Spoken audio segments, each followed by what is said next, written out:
Well, it's a beautiful day here in Michigan, and today I'm going to be doing a head-to-head review on the Tethrd Phantom and the H2 Slingshot. So stick around.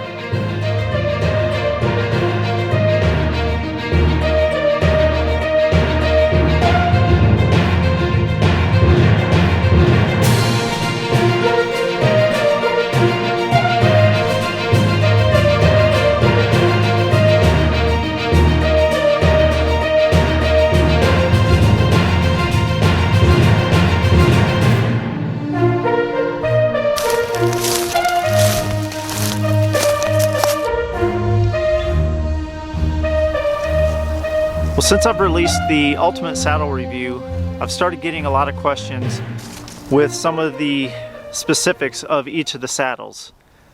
I've gotten comments below, I've gotten emails sent to me, as well as on the Saddle Hunter forum, I've started receiving additional questions. So I thought it would be helpful if I put together a head-to-head review and covered some of those details. Now, I will say I can't take all of the credit for this information. If you've not seen the Budget Sportsman's YouTube video on the comparison of the Phantom and the Slingshot, I highly recommend jump over and watch his review, and you'll get another perspective as well. Some of the information that he covered in his video is some of the exact information I'll be covering in this video. So shout out to the Budget Sportsman, great job on that video. Go check that out. So with that being said, let's jump right in. So the first thing I want to point out is the Amsteel bridge. Both saddles come with an Amsteel bridge. As you can see, the Phantom diameter is much thicker than the H2. The reason the Phantom has a thicker Amsteel bridge is because the berry is fed back through and makes it a thicker diameter. The Phantom has a fixed end on one of the bridge loops, and it has a continuous loop tied into a prosic knot on the other bridge loop. This forms what they call the utila bridge, and it slides really easily. Now we'll put some weight on it once I get in the tree and see how easy it slides after sitting in the saddle.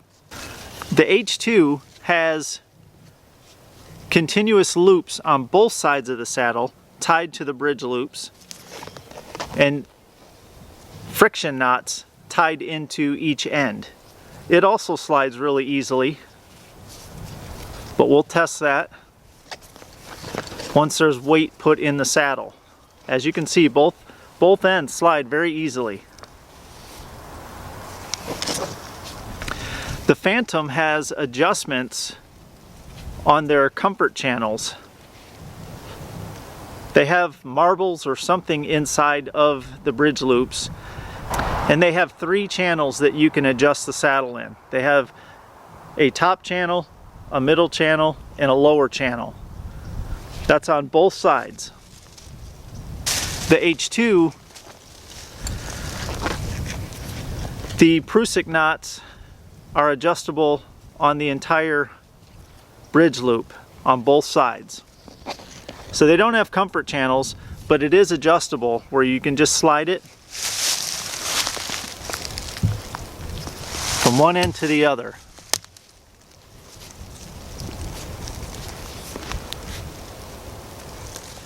The next thing I want to look at are the buckles. The Phantom has a Raptor brand buckle.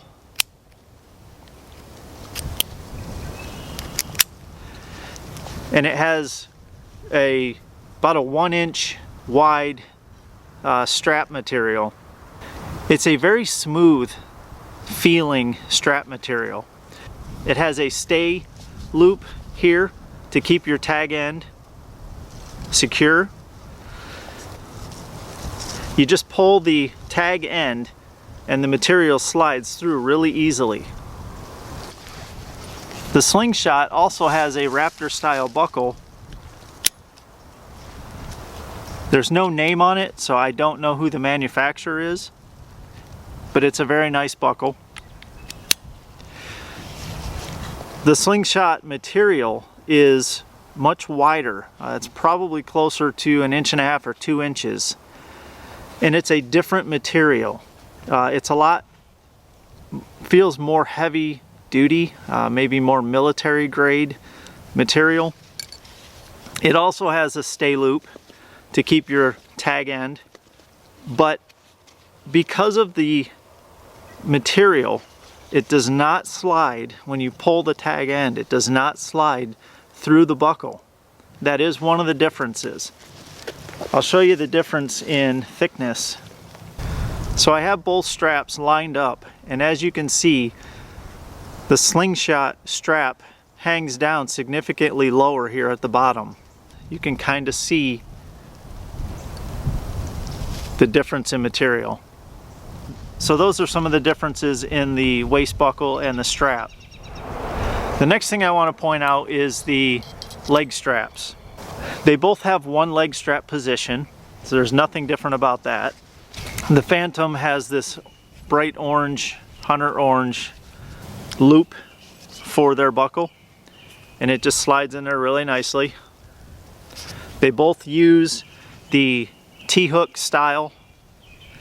The Phantom has the stay loops to hold the tag end, and it's the same material as the waist buckle. The H2 leg straps also have one position right here. They are a lot smaller. They're just coyote tan or whatever color that is. The Slingshot does not have a stay buckle on their leg strap. It is a thinner material than the waist buckle. Their waist buckle is thicker. This thickness is the same as the Phantom. Both of those straps are the same. So a couple things that I'll point out. The T-hooks are different.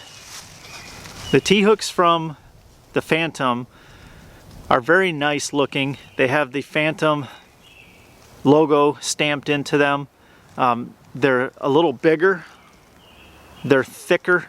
They feel a little more heavy duty. They have a real nice finish and look to them. The Slingshot is a thinner material. It's just straight. There's nothing stamped into it. A little more military grade or a military look to it than the Phantom. However, they both function the same. They both do the same thing. You cannot pull the tag end on the Phantom and it tighten up. You cannot pull the tag end on the Slingshot and it tighten up. They both function exactly the same. Not saying one's better than the other. The Phantom does cost significantly more than the H2, and maybe that's where some of their cost is going to, is to cover some of the features that they offer. The Phantom has what is known as the football shape. It's rounded on the top and it's rounded on the bottom. It has a mesh material. I don't know that it would actually be stretchy or not, but it's definitely more breathable. Doesn't make any noise. They have molly loops across the top and molly loops across the bottom. They are pretty tightly sewn. It is kind of hard to get a finger in there. You can do it, but it is kind of difficult. The Slingshot also has a curve to the top as well as to the bottom. It offers one row of molly loops across the top only. They are much bigger, as you can see right there. You can easily get your fingers through. The Slingshot has a cut to it that automatically cups.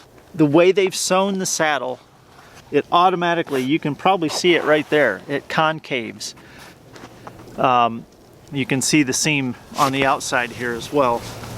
So now let's put the saddles on and check out each of those components. So this is where the Phantom might have a slight advantage over the Slingshot with the waist buckle. if you don't have your waist buckle preset to a certain tightness for your waist and your clothing, you can clip your Raptor buckle together and just grab your tag end and tighten it down. Putting your leg strap on with the Phantom, it's really easy to see.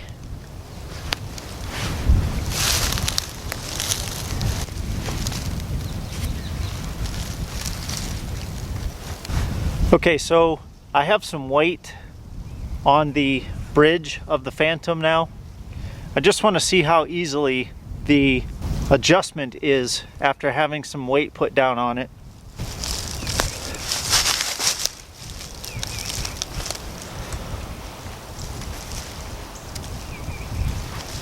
It takes some effort.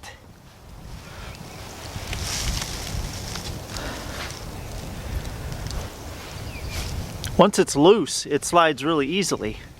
But as you can see, after having some weight down on the saddle, let me do it again. I'm going to go ahead and just sit, just to get some weight on the saddle, as if I've been leaning on it for 3 or 4 hours. I'll try again pulling this through. I'll take my weight off the saddle.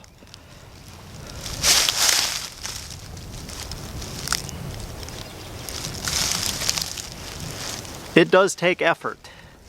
Once you've gotten it loose, it slides really easily. But as you can see, I really had to pull pretty hard. The Phantom glides through the carabiner really nicely. Just an easy rotation of your hips, and as you can see, it's gliding through really easily. The comfort channel is currently in the middle setting. In order to change to a different position, let's see if I could just take my weight up with one hand. I'm going to grab the tree as if I'm in a hunting scenario, standing on my platform or the top of my stick or my ring of steps, and just see if I can move to a different channel. So there, I just moved to the bottom channel. I'll see if I can do the same thing and move it up to the top. There's the middle, there's the top. So that's not too difficult. The lineman loops on the Phantom are big. They are on the top as well as the bottom part of the saddle to distribute the weight evenly. They're big enough to basically get your fist through. They're really easy to feel and clip into. So with the Slingshot, you do have the same style of buckle, but you can't just pull the tag end to tighten it up. So you do have to kind of preset your buckle length as to how tight you want it before you put the saddle on. You can feed it through. You can feed it through and tighten it. So with the H2, I'm also going to check how easily it's adjustable on the bridge after having some weight in it. So I'm going to go ahead and put the same amount of weight I did with the Phantom. I'm sitting completely in the saddle right now with my legs around the tree just to bear down on the saddle. So now let's check the H2 and see how easily it slides.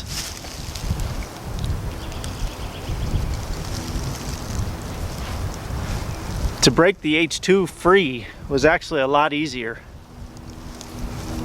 Let me try that again. I'm going to really put some weight down on the saddle. I'm really pulling down on the... I'm really putting a lot of weight right now down on the bridge. So let's see how easily it slides.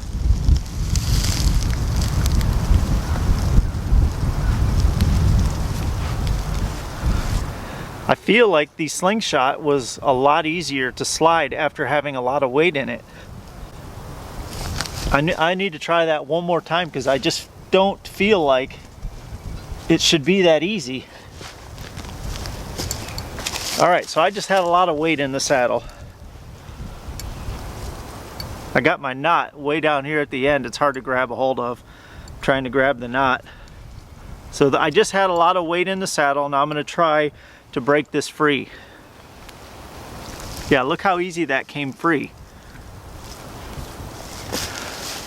The Slingshot was definitely a lot easier to break free after having a lot of weight in it.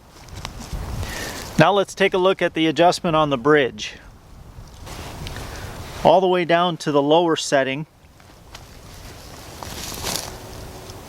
As you can see, it slid up about a ½ inch from where I just had it. I can feel the pressure across the bottom of the saddle. Now I'm going to adjust it all the way to the top.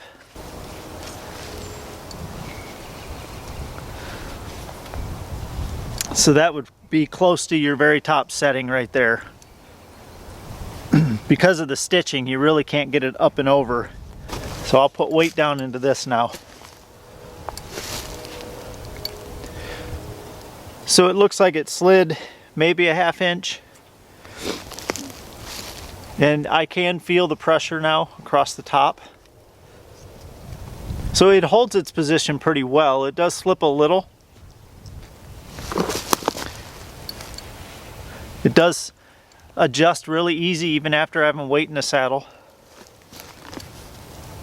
Okay, so now let's see if it's possible to adjust the pitch on the Slingshot one-handed, same as I did with the Phantom.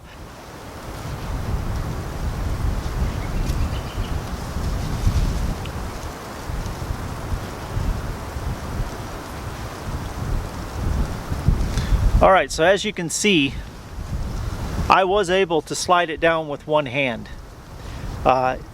In my opinion, it's a lot harder.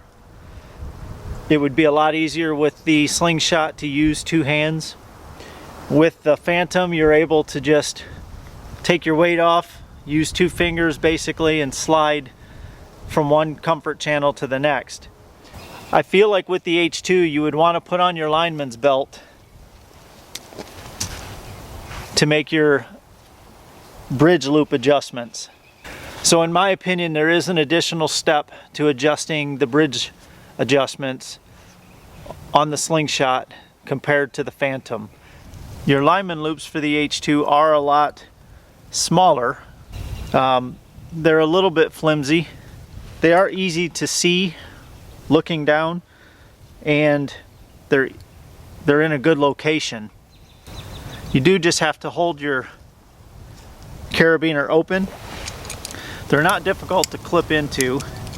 Heath, the owner of H2, does show how he recommends that you can stiffen your lineman loops using a zip tie.